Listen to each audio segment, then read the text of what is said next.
আমি আল্লাহর উপর বিশ্বাসটা একটু রাখ না বান্দা। তোকে কে কষ্ট দিচ্ছে আমাকে এসে বল, তোর উপর কে জুলুম করতেছে আমাকে একটু এসে বল না। রব বলে যে বান্দা তোর কি দরকার, তোকে তো তাহাজ্জুদের ওয়াক্ত আমি দিয়ে দিয়েছি, গভীর রাত দিয়ে দিয়েছি, গভীর রাত দিয়ে দিয়েছি।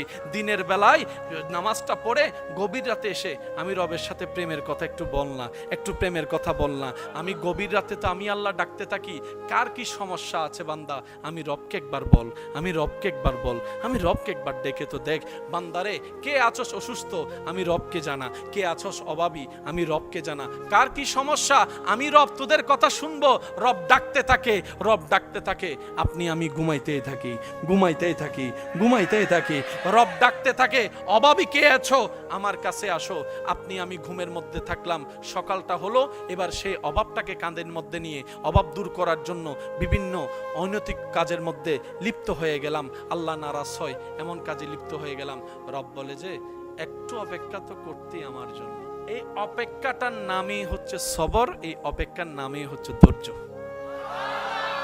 আল্লাহ বলছেন ইন্নাল্লাহা লা ইয়াজলিমুন নাসা শাইয়ান, আমি আল্লাহ কোনো মানুষের উপর জুলুম করি না, কোনো মানুষকে বিপদে ফেলি না, কোনো মানুষকে কষ্ট দিই না, কোনো মানুষকে মুসিবতে আমি আল্লাহ ফেলি না, আমি আল্লাহ ফেলি না। তো আল্লাহ এগুলা কিভাবে হয় রবি বলছেন ওয়ালাকিন্নান নাসা আনফুসাহুম ইয়াজলিমুন, বরং মানুষ নিজের উপরেই নিজে জুলুম করে, মানুষ নিজেকে নিজেই কষ্ট দেয়, মানুষ নিজেকে নিজেই গর্তের মধ্যে ফেলে। আমি আল্লাহ তো বলেছি মাদক সেবন করা আমার পছন্দ না, কিন্তু মানুষ নিজেই মাদক সেবন করে নিজেই নিজের অস্তিত্ব নষ্ট করে ফেলে, নিজেই নিজের শরীর নষ্ট করে ফেলে। কথা বলেন ঠিক কিনা? আমি আল্লাহ তো নিষেধ করে দিয়েছিলাম বান্দা অভাব হোক আর যাই হোক সুদে লাগিস না, সুদে লাগিস না, আমি রবের হুকুমের অপেক্ষা কর, আমি রবের হুকুমের অপেক্ষা কর। আরে আমি আল্লাহ সুলাইমান নবীকে পৃথিবীর বাদশা বানায় দিতে পেরেছি, আমি আল্লাহ ইউসুফ নবীকে জেলখানার থেকে রাজপ্রাসাদের রাজা বানায় দিতে পেরেছি, সুবহানাল্লাহ। আমি আল্লাহ ইউনুস পয়গম্বরকে 40 দিন মাছের পেটে থাকার পরও আমি আল্লাহ ওনাকে মরতে দিই নাই, ওনাকে মরতে দিই নাই। আর আমরা মানব জাতি এই খাবার অর্জনের জন্য, পরিবারকে খাওয়ানোর জন্য হালালও বাছাই করি না, হারামও বাছাই করি না, 2 নম্বরই করেও টাকা কামাইতে থাকি, চুরি করতেও থাকি, ডাকাতি করতেও থাকি, বিভিন্ন অপকর্ম লেগে থাকি। তারপর অনেক সময় দেখা যায় দুপুরবেলা ভাত আছে তো রাতের বেলা নাই, রাতের বেলা ভাত আছে তো দুপুর বেলা নাই। অনেক সময় পেট ভরে খাই 3 জনের খাবার একজনে, আবার অনেক সময় দেখা যায় মন ভরে তৃপ্তি করে ভাত খেতে পারি না। ও প্রাণী জগৎ, তোরা না করেই সব পাস, আমরা করেই কিছু পাই না। ব্যাপারটা কি? খাস তো খাস কিভাবে? তখন সমস্ত সৃষ্টিকলের পক্ষ থেকে উত্তর আসবে, বাঘের পক্ষ থেকে, সিংহের পক্ষ থেকে, হাতির পক্ষ থেকে, কুমিরের পক্ষ থেকে, সমস্ত প্রাণী এমনকি পিঁপড়ার থেকে, জীবাণু থেকে উত্তর আসবে। আমরা যে ক্ষুধার্ত না হয়ে পেট ভরা অবস্থায় যে খাবার আমরা পেয়ে থাকি, এটার একমাত্র কারণ আমাদের তাওয়াক্কুল, আমাদের বিশ্বাস আমার রব্বুল আলামিনের উপরে, রব্বুল আলামিনের উপরে, রব্বুল আলামিনের উপরে। যেই রব অতীত জানে, বর্তমান জানে, ভবিষ্যৎ দেখে, যেই রব মানুষের বাহিরেও দেখে, ভিতরেও দেখে, যেই রব সব সৃষ্টির খবর রাখে, ওই রবের উপর আমরা নিজের জীবনকে উৎসর্গ করে দিয়েছি। আমরা সৃষ্টি জগৎ বললাম আল্লাহ তুমি দয়া করে হাতি বানিয়েছো, কিন্তু তুমি না খাওয়াইলে খাওয়ার ক্ষমতা আমার নাই, খাওয়ার ক্ষমতা আমার নাই, খাবার ক্ষমতা আমার নাই। সিংহ বলে, বাঘ বলে আল্লাহ শক্তি তুমি দিয়েছো, কিন্তু তুমি না খাওয়াইলে আমার শিকার করার কোনো শক্তি নাই। সিংহ বলে আমি আমাকে তোমার উপর ছেড়ে দিলাম, হাতি বলে আমি আমাকে রব তোমার উপর ছেড়ে দিলাম। রব বলে যে ওয়ামাইয়াত্তাকিল্লাহ, যে আমার উপর ছেড়ে দেয় নিজেকে, আমি আল্লাহ তাকে কখনো কষ্টও রাখবো না, বিপদও রাখবো না, অপমানের হতও দিব না, ক্ষুধার্তও রাখবো না। বলেন সুবহানাল্লাহ। বান্দা তোর কি আমার উপর বিশ্বাস নাই? বান্দা বলে যে আল্লাহ আছে তো। আল্লাহ পাক বলে যে আমি দিতে পারি, তোর কি এটা বিশ্বাস নাই? আল্লাহ আছে তো। আমি আল্লাহ যে পাথর থেকেও ফুল ফুটাইতে পারি, তোর বিশ্বাস নাই? আল্লাহ আছে তো। আমি আল্লাহ যে সবাইরে খাওয়াই, তুই এটা বিশ্বাস করস না? আল্লাহ করি তো। তো তুই আমার জন্য অপেক্ষা করলি না কেন? ও বান্দা, তুই আমার জন্য অপেক্ষা করলি না কেন? তুই শয়তানের কথা শুনে। এবার রব বলে যে যা, তোরটা তুই দেখ, আমি আর দেখবো না। ও আল্লাহ, আমার উম্মত যদি জাহান্নামে যায় আমি কিন্তু জান্নাতে যাব না, আমি কিন্তু জান্নাতে যাব না, আমি কিন্তু জান্নাতে যাব না। আমাকে সবাই উম্মতওয়ালা নবী নামে চিনে, উম্মতওয়ালা নবী নামে চিনে। আল্লাহ, আমি দুনিয়ার জমিনে যতবার কেঁদেছি আমার উম্মতদের জন্য কেঁদেছি, উম্মতদের জন্য কাঁদেছি। আমি গারে হেরার মধ্যে রব্বি হাবলি উম্মতি বলেছি, আমি গারে হেরার মধ্যে রব্বি হাবলি উম্মতি বলেছি, তাহাজ্জুদের নামাজে রব্বি হাবলি উম্মতি বলেছি, সারাটা জীবন শুধু উম্মতের কথাই বলেছি। সুবহান। নবী বলে, আল্লাহ আপনার দয়ার তো কোনো সীমা নাই, আরো দেন না, আরো দেন না, আপনার দিলে কি কমে, আপনি আরো দেন না। আল্লাহ পাক বলেছে, হাবিব আপনাকে দিব না তো কাকে দিব? ইন্না আতাইনা কাল কাউসার, কাউকে দিই নাই, আমি আল্লাহ আপনি নবীকে দান করেছে। সুবহানাল্লাহ। রহমাতাল্লিল আলামিনের চাদর আমি আল্লাহ কাউকে দিইনি, হাবিব আপনি নবীকে দান করেছি। কারণ অন্যরা নবীউল্লাহ, অন্যরা রসুলুল্লাহ, কেউ খলিলুল্লাহ, আপনি তো আমার হাবিবুল্লাহ, আপনি তো আমার হাবিবুল্লাহ। কেউ আমার দেখার তালাশে আছে, আর আমি আল্লাহ আপনাকে সুবহানাল্লাযী আসরা বিআবদিহি লাইলাম মিনাল মসজিদিল হারাম ইলাল মসজিদিল আকসা, আমি আল্লাহ আপনাকে মক্কা থেকে মেরাজ করে লা মকানে নিয়ে এসেছি, লা মকানে নিয়ে এসেছি। সবাই থাকবে নফসি নফসি স্লোগানে, আপনি সেই দিন থাকবেন উম্মতি উম্মতি স্লোগানে। সবাই থাকবে দাঁড়িয়ে, আমি আল্লাহ আপনার জন্য মাকামে মাহমুদের আসনের ব্যবস্থা করে রেখেছি। হাবিব আমি আল্লাহ আপনি নবীকে নারাজ করব না। হাবিব আপনি চিন্তা করিয়েন না, যারা আপনার উম্মত তারা বান্দাও তো আমার। এবারে নবী বলে, আল্লাহ তুমি তো সর্বক্ষমতার অধিকারী। আল্লাহ 800 700 600 বছরের এরকম এবাদতকারী অনেক নবীর উম্মত আছে, আমার উম্মত যেগুলো আছে 40 50 60 বছর, তার মধ্যে 40 বছর দেখা যায় শুধু গুনার গুনাহ, গুনার গুনাহ, গুনার গুনাহ। কেউ সাপ্তাহিক নামাজি আছে, কেউ 5 ওয়াক্তের মধ্যে 3 ওয়াক্ত পড়ে। এক ওয়াক্ত নামাজ পড়লে অনেক সময় কেউ অহংকার করে নামাজ নষ্ট করে ফেলে, কেউ রিয়া করে নামাজ নষ্ট করে ফেলে, কেউ গীবত করে নামাজ নষ্ট করে ফেলে। কথা বলেন ঠিক কি না? কেউ মানুষকে জান্নাত পাওয়ার জন্য যদি সওয়াব কামানোর জন্য দান করা হয়, একবার দান করে আজীবন খোটা দিয়ে দিয়ে সে দানটাও নষ্ট করে ফেলে। কথা বলেন ঠিক কি না? একবার হজ করেছে সওয়াব কামানোর জন্য, গুনাহ মাফ করার জন্য, হজের মধ্যে গিয়ে সেলফি তুলতে তুলতে হজটাও শেষ করে দিচ্ছে। নবী বলে, আল্লাহ আমার উম্মত যদি জাহান্নামে থাকে আমি কিন্তু জান্নাতে যাব না। আল্লাহ আমি যদি জান্নাতে যাই আমার উম্মতকে সাথে নিয়ে যাব, উম্মতকে নিয়ে। আল্লাহ তুমি এবার যা করার তুমি করো, তুমিই তো বিধানদাতা, তুমিই তো আইন বানানেওয়ালা, তোমার যা মন চায় তুমি তা করতে পারো। দিনকে রাত, রাতকে দিন যদি তুমি বানাও কার কি বলার আছে? আল্লাহ আমি তোমার উপর ছেড়ে দিলাম। রব্বুল আলামিন বলে, হাবিব আপনার উম্মতের ব্যাপারে আমি আল্লাহ আপনাকে নারাজ করব না, আপনাকে নারাজ করব না, নারাজ করব না। ওয়ালা সাউফা ইউতিকা রব্বুকা ফাতারদা শব্দটার যদি দিকে খেয়াল করে থাকি অনেক কিছুই আমাদের ক্লিয়ার হয়ে যাবে। রব বলে যে, হাবিব আপনি চিন্তা করিয়েন না, আপনার উম্মতের হায়াত কম তো ঠিক আছে, আপনার উম্মতের হায়াত কম যেহেতু হয়েছে আমি আল্লাহ সওয়াবের লিমিটেশন ছাড়িয়ে তাদের সওয়াবের ব্যবস্থা করে দিয়েছে। সুবহানাল্লাহ। নবী বলে, আল্লাহ এটা তোমার বড় দয়া যে অন্যরা 700 বছরে যা সওয়াব কামাতে পারবে না, আমার উম্মত চাইলে অনেক সময় এক রাতও সে সওয়াব কামাই ফেলতে পারে, সওয়াব কামাইতে ফেলতে পারে। রব্বুল আলামিন বলে, হাবিব আপনার উম্মতকে জানিয়ে দিন, ইন্না আনজালনাহু ফি লাইলাতুল কদরে ওয়া মা আদরাকা মা লাইলাতুল কদর, আমি এমন একটা রাত আপনার উম্মতকে আপনার খাতিরে দান করছি যেটা অন্য কাউকে দিই নাই।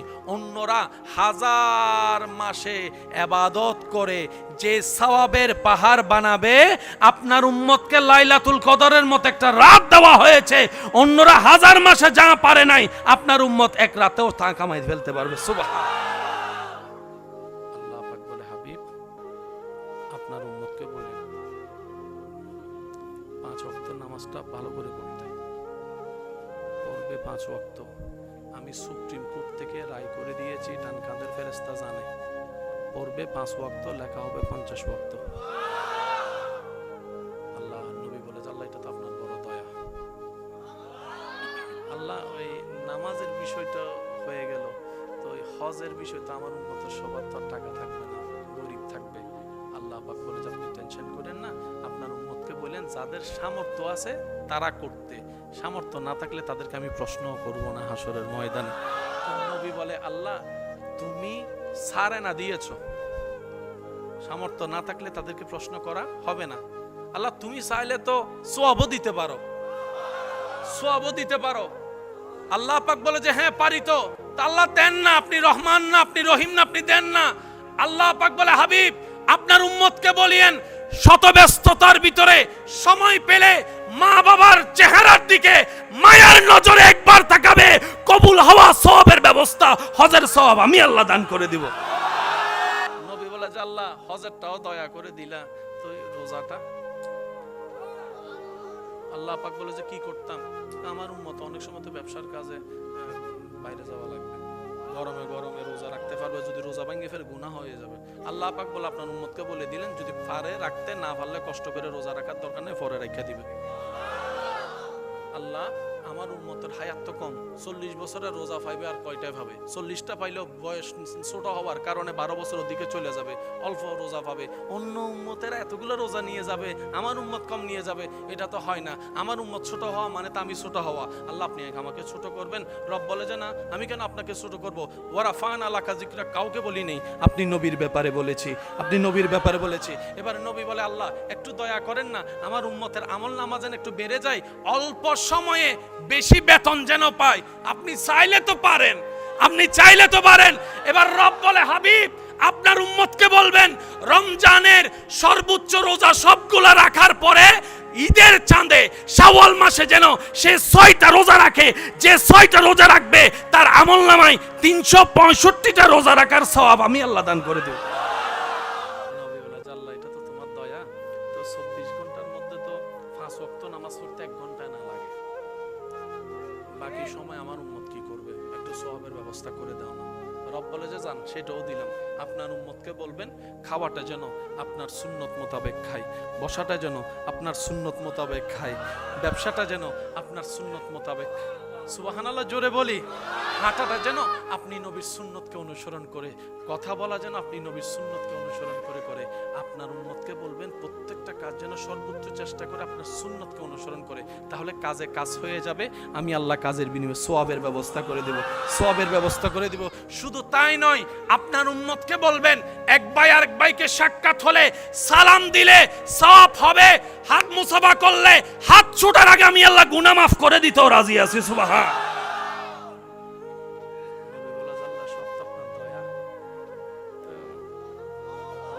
ঘুমের টাইমটা আমার উম্মত যে ঘুমাই থাকবে 7 ঘন্টা 8 ঘন্টা 9 ঘন্টা, হায়াত টাইম না কম 50 বছর 60 বছর, এখানে যদি 8 ঘন্টা ধরে ঘুম চলে যায় হিসাব এটাও বাদ করে যাচ্ছে না? আল্লাহ আপনি চাইলে তো এটাও কিছু একটা করে দিতে পারেন, এটাও কিছু একটা করে দিতে পারেন। রব বলে যে আপনার খাতির আমি সেটাও করে দিলাম। আপনার উম্মতকে বলবেন রাত্রে ঘুমানোর আগে যেন একটু কষ্ট করে অজুটা করে নেই, অজুটা করে নেই, অজু করে ঘুমাবে, প্রতিটা নিঃশ্বাসে ডান কাঁধের ফেরেশতা সওয়াব আকারে লিখে ফেলবে। সুবহানাল্লাহ। হাবিব আপনার খাতিরে আপনার উম্মতের জন্য আমি জীবন সহজ করে দিচ্ছি। আপনার উম্মতকে বলবেন ফজরের এশারের নামাজটা পড়ে শোয়ার সময় শুধু নিয়ত করবে আমি ফজরের নামাজটা আল্লাহ চাইলে আদায় করব। ফজর আসার আগ পর্যন্ত ডান কাঁধের ফেরেশতা শুধু নিয়তের সওয়াব লিখবে, নিয়তের সওয়াব লিখবে, নিয়তের সওয়াব লিখবে। পালন করলে তো সওয়াব আছেই আছে, পালন করার আগে ভালো নিয়তের জন্য আমি আল্লাহ সওয়াব দান করব, সওয়াব দান করব, সওয়াব দান করব। এবার নবী বলে যে আল্লাহ আমার উম্মত তো সওয়াবও করবে, বুঝলাম আপনার দয়া, গুনাহও তো কম করবে না। হাঁটতে গুনাহ, বসতে গুনাহ, চোখে গুনাহ, কানে গুনাহ, মোবাইলে সবগুলো তো গুনাহ। আল্লাহ এতগুলো গুনাহ যদি হয় সে তো আবার জাহান্নামে যাওয়ার চান্সেস থাকবে। আল্লাহ পাক বলে যে আপনি এটাও চিন্তা করেন না, আপনার উম্মতের জন্য আমি তওবার রাস্তাও খোলা রাখছি, তওবার রাস্তাও খোলা রাখছি, তওবার রাস্তাও খোলা রাখছি। তওবা করতে থাকতে বলেন।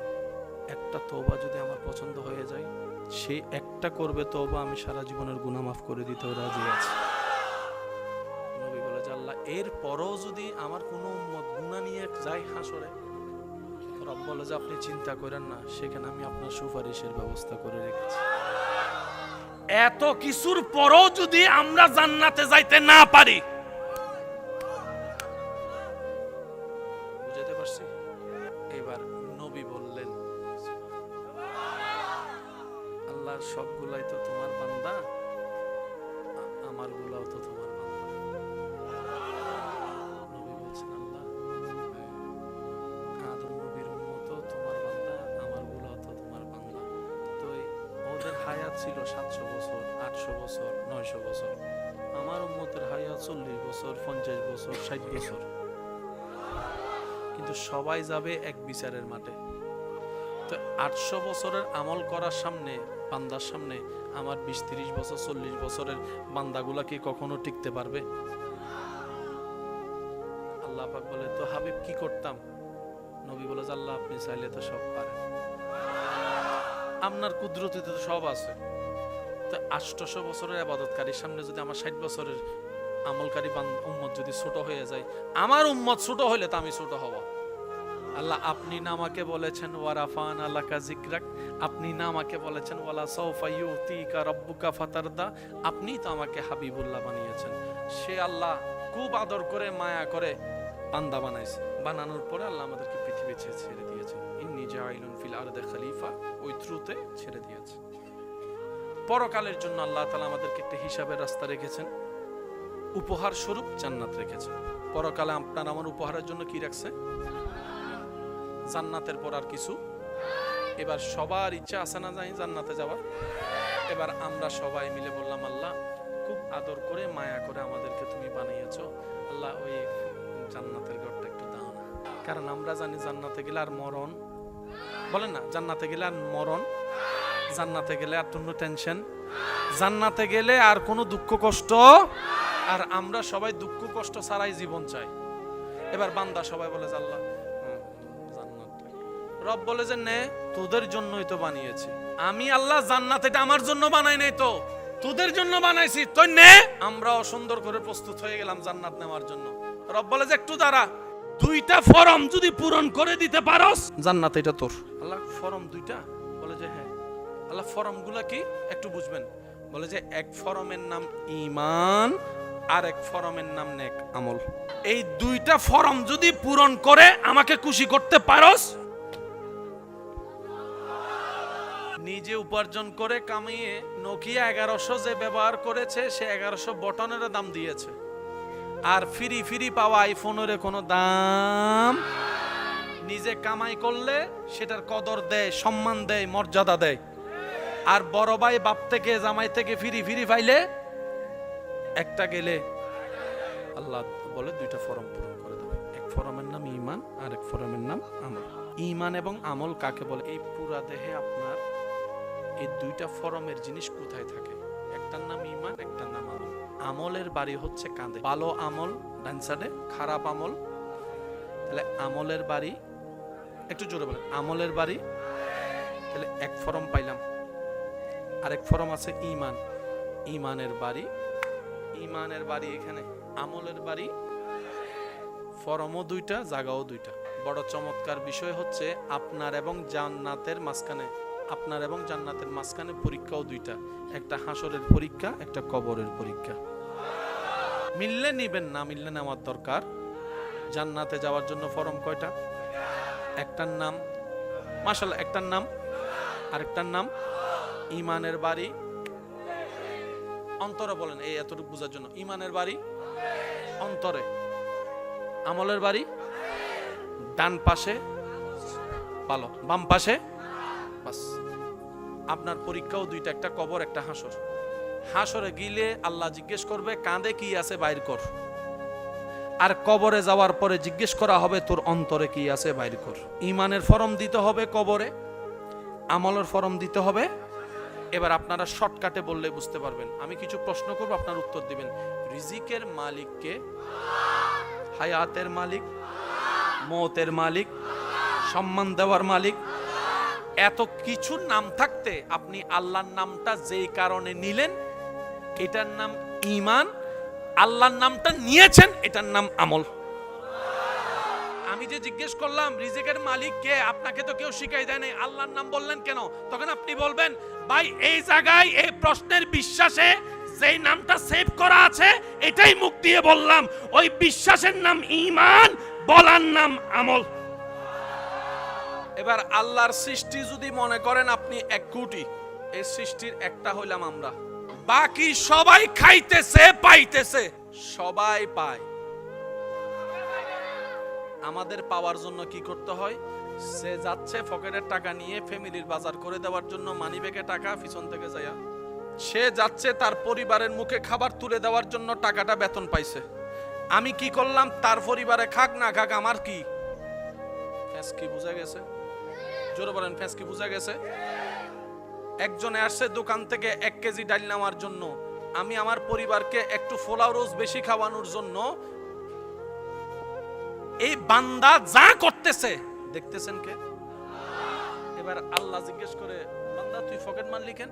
বান্দা বলে যে আল্লাহ আমার পকেটে টাকা নাই, পরিবারকে কি খাওয়াবো? রব বলে যে টাকা নাই ঠিক আছে, আমি তো আছি। বান্দা তোর পকেটে টাকা নাই কথা সত্য, আমি তো আছি।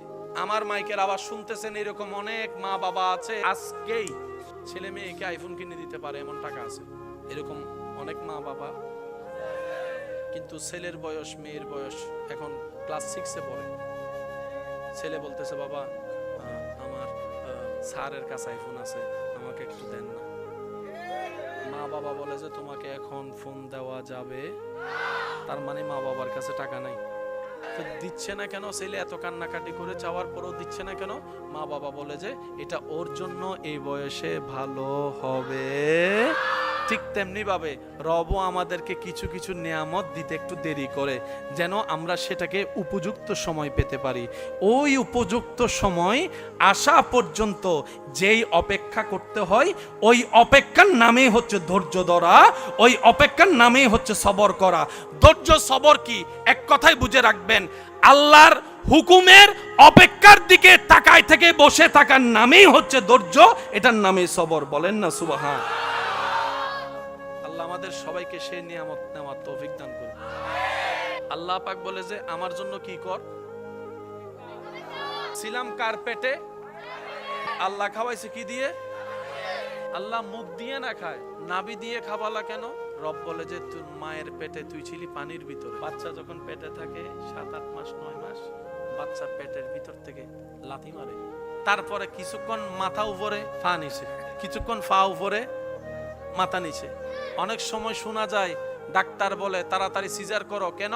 বলে যে বাচ্চা নারীর সাথে পেটের ভিতর সে শুধু ঘুরে আর ঘুরে, ঘুরে আর ঘুরে, ঘুরে আর ঘুরে। অনেকের রব খুঁজে পায় না, দেখা না বলে রব মানতে চাই না। আমি শ্রদ্ধার সাথে বলি ভাই, তোমার জন্ম হওয়ার শুরু থেকে মায়ের পেট হয়ে দুনিয়াতে থাকা নিজের দেহকে গবেষণা করো, তোমার মনও বলতে বাধ্য হবে একজন সৃষ্টিকর্তা আছেই আছে, আছেই আছে। চিৎকার দিয়ে বলেন সুবহান। আল্লাহ পাক বলে যে মুখ দিয়ে তোকে খাওয়াবো না, কারণ তোর মুখটা আমি বানাইছি আমার জিকির করার জন্য। ওই পানিটা আমি তোর মুখ দিয়ে পেটে দিব না, তোকে এমন ভাবে আমি নাভির ব্যবস্থা নারীর মধ্যে করেছি। একটু খেয়াল করবেন, জন্মের পরে যেটা কি করতে হয়? কাটতে হয়। আমি আল্লাহ তোর নাভির ভিতর দিয়ে তোর মা নারী হয়ে ওই খাবারটাই খাওয়াইছি। তোর মা যা খাইছে ওখান থেকে আমি আল্লাহ প্রোটিনের ব্যবস্থা করে দিছি, যতটুক দরকার। আল্লাহ এখানে থাকতে ফ্যাট অনুযায়ী কতটুক খাবার দরকার কেউ তো জানে না। ডাক্তারও ওষুধ দেওয়ার আগে বয়স জিজ্ঞেস করে, কেন? আমার বয়সের অনুযায়ী যদি ওষুধ এমজি বেশি হয়ে যায় তাহলে তো রোগী আসার আগেই মরে যাবে, সেজন্য বয়স জিজ্ঞেস করে। আল্লাহ এই বয়সও তো এখনো বয়সই শুরু হয় নাই। রব বলে যে সেজন্যই তো আমি রব্বুল আলামিন, সেজন্যই তো আমি রব্বুল আলামিন। আমাদের রব আসমানকে সাজালেন খুঁটি ছাড়া, আপনার আমাদের রব সেই জমিনকে সাজালেন পানির উপরে, সেই জমিনের নড়াচড়া না করে যেন স্থির থাকে সেজন্য পাহাড় বসাই দিলেন। সেই জমিনে যারা বসবাস করবে প্রাণী জগতের জন্য যা দরকার সেই খাবারটা জমিনের ভিতর দিয়ে আল্লাহ চাষের মাধ্যমে তুলে দেন। বান্দার খাবারের রুচির তারতম্যকে আল্লাহ তাআলা নজরে রেখে বিভিন্ন সিজনে বিভিন্ন খাবার ফলের ব্যবস্থা করে দেন। সেই প্রাণী জগতের জন্য খাবারের যে ব্যবস্থা রব্বুল আলামিন সারা বিশ্ব জুড়ে কোনো না কোনো ভাবে সেই খাবারের ব্যবস্থা করে দিয়েছেন। সেই প্রাণী জগৎ বেঁচে থাকার জন্য যেই অক্সিজেনের দরকার রব্বুল আলামিন সেই পরিমাণের চাইতেও বেশি অক্সিজেন পৃথিবীর মধ্যে ব্যবস্থা করে দিয়েছেন। রব্বুল আলামিন ভালোই জানে কখন কোথায় কিভাবে দরকার। রব সেইভাবেই সৃষ্টি জগৎকে সাজিয়েছেন, কিয়ামত পর্যন্ত তিনি সেভাবে চালাবেন। সব প্ল্যানিং কার? আর আল্লাহর প্ল্যানিং এ বিন্দু পরিমাণ কোনো 19-20। ঘরে গিয়ে আজকে নাকটা একবার দেখবেন, আপনার নাকের যে ডিজাইন, খাবারের জন্য কি দরকার? খাবারটা চিবানোর জন্য কি দরকার? কখনো খেয়াল করেছেন কিনা আমি জানি না, তবে আজকে একটু চেষ্টা করবেন আল্লাহর রহমতটা একটু দেখার জন্য, বোঝার জন্য। আমি বলবো আপনারা শুধু জিহ্বা দিয়ে নিজের দাঁতগুলোকে দেখবেন। শেষের দাঁত একরকম, সাইডের দাঁত একরকম, সামনের দাঁত একরকম। জিহ্বা দিয়ে একটু ট্রাই করে ফেলেন। শেষের দাঁতগুলা সেপটা, শেষের একটু সামনে আসেন, আর একটু পাশে যান, মঞ্চা দাঁত। সেই প্যারাগের মতো দাঁতের পাশে দেখেন সোজা দাঁত। আল্লাহ দাঁত দিলা তো দিলা, এত ডিজাইনের দিলা কেন? রব বলে যে যতটুক ডিজাইনের দিলে তোর জন্য খাবারটা নিয়ামত হবে, আমি আল্লাহ তত ডিজাইনের দাঁত তুই বান্দার দাঁতের মধ্যে ফিট করে দিয়েছি। তিনি হচ্ছেন রব্বুল আলামিন, যিনি আলামিনের রব। রব কাকে বলে? এক কথাই বুঝবেন, যিনি সৃষ্টি জগৎকে লালন করে, পালন করে, যত্ন নেয়, খেয়াল রাখে, প্রতি সেকেন্ডে সৃষ্টির প্রতি খেয়াল রেখে সৃষ্টির যা দরকার যিনি দান করতে পারেন, তিনিই রব্বুল আলামিন। এবার বলেন, সৃষ্টি জগতে আপনি আমি আমরা আছি না নাই?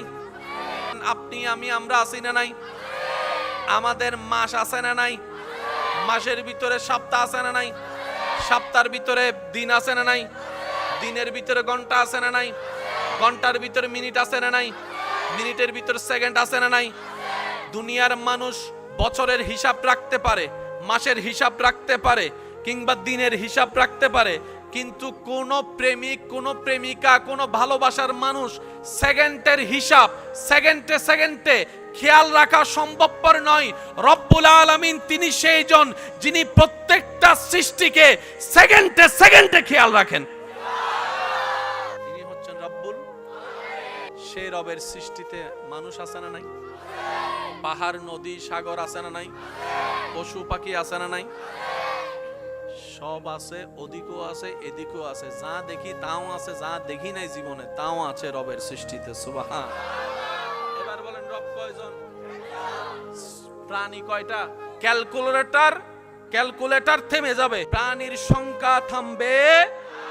আর রব বলে যে আনা রব্বুল আলামিন, আমি রব, আমার প্রত্যেকটা সৃষ্টিকে বানিয়ে বেসাহারা বেওয়ারিশ করে দিই নাই। আমি আল্লাহ প্রতি সেকেন্ডে আমার সৃষ্টির খেয়াল রাখি। সুবহান। ডেইলি 2 বেলা 3 বেলা খাবারের দরকার আমাদের আছে না নাই? খাবারের জন্য বাজারের দরকার আছে না নাই? বাজারের জন্য টাকার দরকার আছে না নাই? টাকার জন্য পরিশ্রমের দরকার আছে না নাই? এই পরিশ্রমটা করে বেতন হয়ে, তারপরে টাকা হয়ে, বাজারে গিয়ে, বাজার হয়ে, ঘরে এসে রান্না হয়ে, তারপরে টেবিলে গিয়ে, তারপরে প্লেটের মধ্যে, তারপরে হাতে, তারপরে মুখে, তারপরে পেটে। কিন্তু বাঘের কোনো চাকরি নাই। আপনার আমার ঘরে যে টিকটিকি হাঁটে, টিকটিকির কোনো ব্যবসা, কিন্তু একটা টিকটিকি এই পর্যন্ত বলতে পারবে না টিকটিকি উপবাস থাকে নাই, বাঘ উপবাস থাকে নাই, সিংহ উপবাস থাকে নাই, মহিষ উপবাস থাকে নাই, জেব্রা উপবাস থাকে নাই, কুমির উপবাস থাকে নাই। ক্ষুধার অভাবে কোন প্রাণী মারা গেছে? এবার বাঘ মামারে জিজ্ঞেস করলাম, চাকরি টাকরি আসেনি? বাঘে বলে আমার চাকরি নাই। বাঘে বলে যে আমার চাকরি নেই, কিন্তু 2 বেলা কখনো উপবাস ছিলাম আমার জীবনে জন্মের পর থেকে আমি কখনো হতে দেখি নাই। কুমির মামাকে জিজ্ঞেস করেন, কুমিরও বলে যে না, কোনদিন না খেয়ে ঘুমাইছি এরকমও তো আমার রেকর্ড মনে পড়ে না। হাতি মামার পেটটা কত বড়, দিতে থাকবেন আর হজম হতেই থাকবে। হাতিও বলে যে আমিও কখনো উপবাস ছিলাম না। পিঁপড়া বলে উপবাস থাকবো কই, বৃষ্টির কাল আসার আগেই তো ঘরের মধ্যে আমার খাবার স্টক হয়ে যায়। কি রে পিঁপড়া, চাকরি নাই না, ব্যবসা না, বাজার না, তো তোমরা কোনো কিছু করা ছাড়া 2 বেলা খাবার খাও। আল্লাহ তাআলা সব ব্যবস্থা করে দিয়েছেন। সেপ্টা দাঁতও আছে, মঞ্চে দাঁতও আছে। গরুর দাঁত যারা দেখছেন তারা একটু বলেন তো, গরুর দাঁতের মধ্যে মঞ্চে কোনো দাঁত? মাশাআল্লাহ, একটু জোরে। সিংহের দাঁতে মঞ্চে দাঁত, বাঘের মধ্যে মঞ্চে দাঁত, বিড়ালের মধ্যে মঞ্চে দাঁত, কুকুরের মধ্যে মঞ্চে দাঁত, ছাগলের মধ্যে মঞ্চে দাঁত, ছাগলের মধ্যে মঞ্চে দাঁত। এবার দেখেন, যাদের কাছে প্যারাগের মতো দাঁত নাই, ওই সমস্ত প্রাণীরা গোস্ত খায় না, ওরা খায় ফাতা। ছাগলে কি খায়? ঘাস, পাতা, লতা। গরুও কি খায়? গোস্ত খায়। গরু গোস্ত খায়, সেজন্য ওই ফেরাগের মতো দাঁতও। এবার বলেন, বাঘে লতা খায়? বাঘে পাতা খায়? বাঘে ঘাস খায়? বাঘে কি খায়? সেজন্য মঞ্চে দাঁত।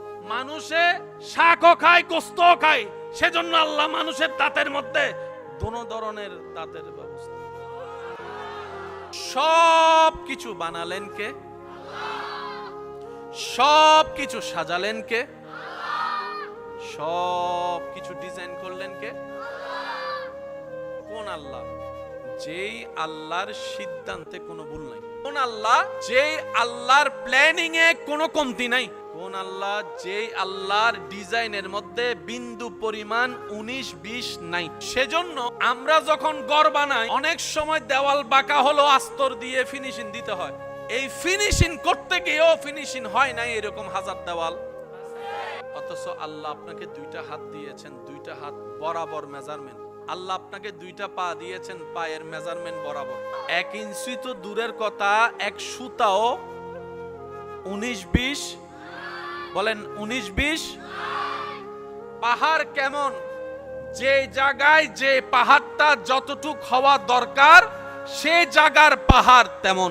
হিমালয়ের পাহাড় আলাদা, বান্দরবনের পাহাড় আলাদা। কত হাজার মানুষ চেষ্টার পর চেষ্টা করে জান্নাতের দরজা পর্যন্ত দেখবে না। আবার অনেক আল্লাহর সৌভাগ্যবান বান্দা এমন আছেন, হবেন, যাদেরকে আল্লাহ দয়া করে জান্নাত পর্যন্ত পৌঁছায় দিবেন। তা আমাদের কাজ কি? আমাদের কাজ হচ্ছে নিয়তকে পরিষ্কার রাখা, মনকে বড় রাখা, রবের দরবার থেকে আশা থেকে নিরাশা না হওয়া, দোয়ার পর দোয়া করা, ভিক্ষার পর ভিক্ষা চাওয়া।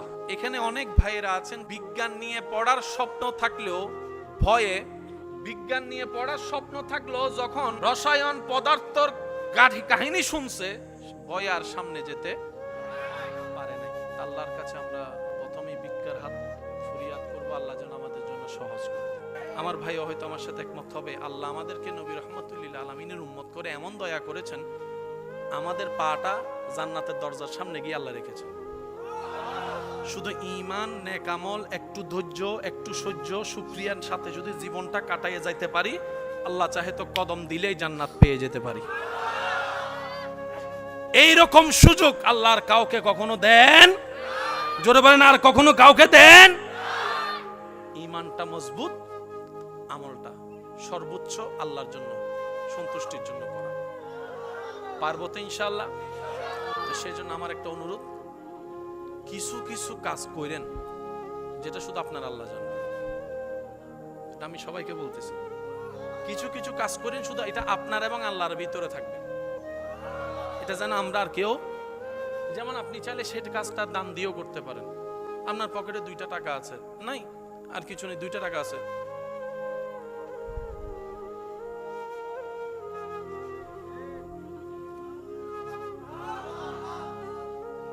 আমার ভাই বলবো যে আমি দেখি না কি দিছে, আমিও বলবো যে আমি দেখি নাই, উনিও বলবো আমি দেখি, আল্লাহ পাক বলবো আমি দেখছি।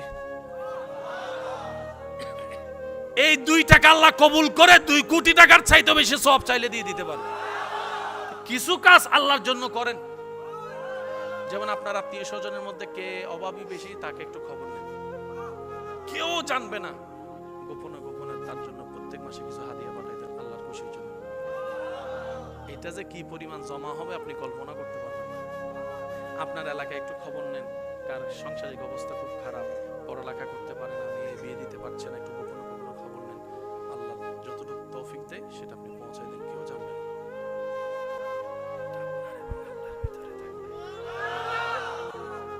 5 ওয়াক্ত নামাজ আল্লাহর পছন্দ, তাহাজ্জুদ আল্লাহর বেশি পছন্দ। কেন?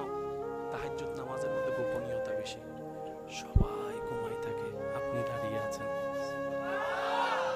সেজন্য ওই প্রেমের ইবাদতগুলো আল্লাহ বেশি পছন্দ করে। আল্লাহ তাআলা আমাদের সবাইকে নেক আমলের সাথে জীবন যাপন করার তৌফিক দান করুন। বান্দা বানাইছি ঠিক আছে, একটু দয়া করব, আমি দেখার মতো দেখব না, যা তোরটা তুই কর। এইবার বুঝবেন আপনারা, 1000 কোটি টাকা থাকার পরও সেই টাকা দিয়ে গড়া সন্তানরা এক সময় গিয়ে মা বাবাকে হত্যা করে, মা বাবার গায়ে জুতার বাড়ি মারে। কথা বলেন না রে ভাই? মা বাবা চিন্তা করে কল্যাণ সন্তানের জন্য, উল্টা আমাদের উপর কেন এত অত্যাচার? রব বলে যে যেই সম্পদ আমি রবকে নারাজ করে কামানো হবে, এই সম্পদে কল্যাণ হবে না, হবে না, হবে না। ডান হাত তুলে দেখাই বলো ঠিক কিনা?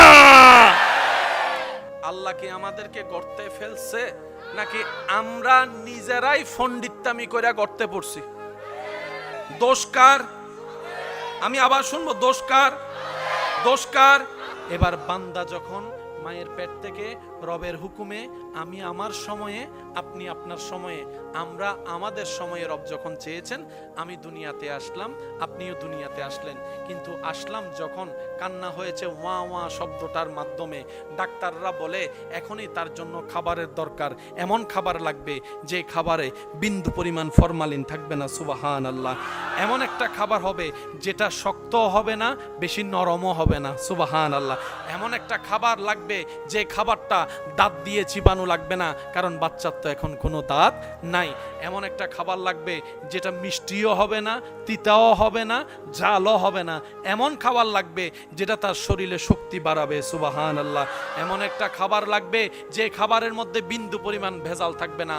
আমার এই কথাটা শুনে আমার জন্য আমার বাবা, আপনার জন্য আপনার বাবা লক্ষ কোটি টাকা খরচ করে সারা বিশ্বের সমস্ত স্টলগুলো চেক দিয়ে এসেছে, এমন খাবার কোথাও পাওয়া যাচ্ছে না, এমন খাবার কোথাও পাওয়া যাচ্ছে না, সুবহানাল্লাহ বলে।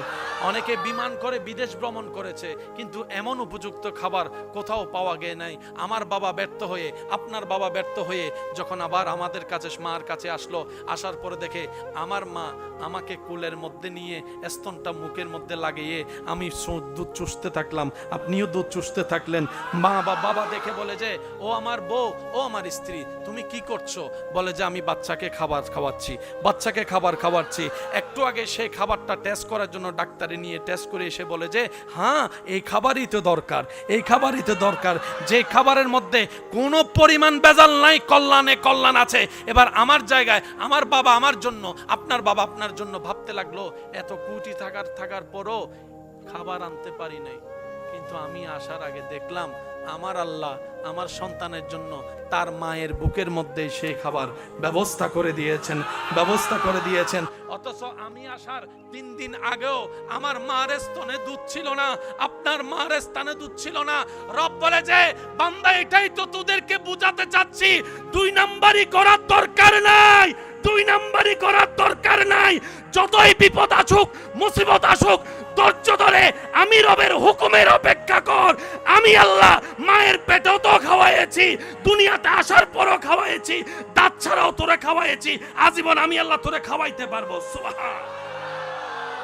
বেঁচে থাকার জন্য, সুস্থ থাকার জন্য, পাওয়ারই ওষুধ, লোড নেওয়ার জন্য খাবারের দরকার।